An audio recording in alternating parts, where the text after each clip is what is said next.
Hi and welcome to my channel. My name is Lorraine, my nickname is Rainey, and you can call me Rainey. I just wanted to share this video that I did of a portion of a note card that I recently painted.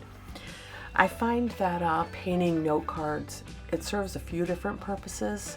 For one thing, it helps you practice things in a relatively low stress environment, and then at the end of the day you have something really nice that you can send a friend, and you've saved yourself $5. So what I did was I invested in a box of, they're actually watercolor paper note cards. So the paper itself is thicker and more durable than your regular cardstock. Now you can draw and paint on your regular cardstock, but you won't be able to saturate the paper the way you can on these on this cardstock made specifically for watercolor. This is a Strathmore paper and I believe it's 140 pound. It's fairly thick. I wouldn't do a giant wet on wet wash that would make the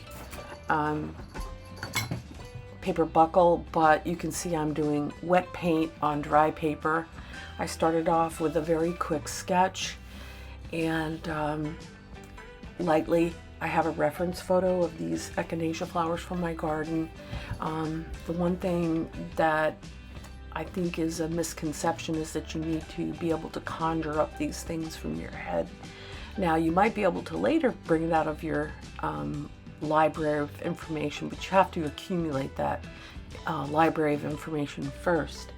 And so you need to have a photograph or have the flowers right in front of you. And then once you've painted them a few times, you'll be surprised how much information you retain for the next one. So you'll be able to probably do the flowers without looking at a photo. Although I always like to have photo reference.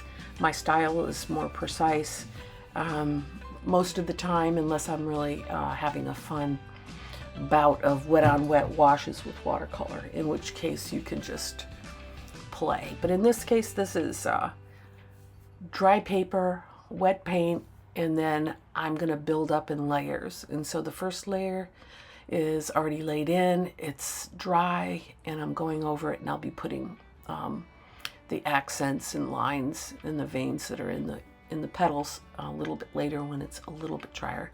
And so this is going to also be a layering technique. It's called glazing. I'm going to start off with an orange, an orangish yellow, and then I'm going to add colors over the top of it to give me the effect that I want. So the one thing that I would encourage you to do is if you would like to paint and you're a little bit intimidated, you can do the note card thing. Also, you can get yourself a wet dry media sketchbook or a watercolor sketchbook and do some practicing in your sketchbook.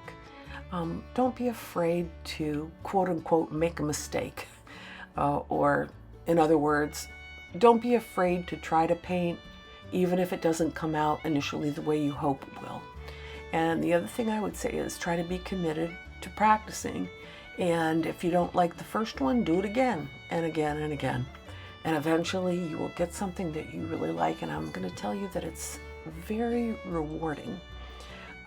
It's something you can do when life feels overwhelming and you just need to have a little escape. You can sit down with your creativity and be lifted above the fray for a while. So I'll let you finish watching this video. Thank you for stopping by. If you have stopped by before, thank you for returning. If you're making any effort to paint, I would love to see what you're doing, so feel free to share. In the meantime, happy painting.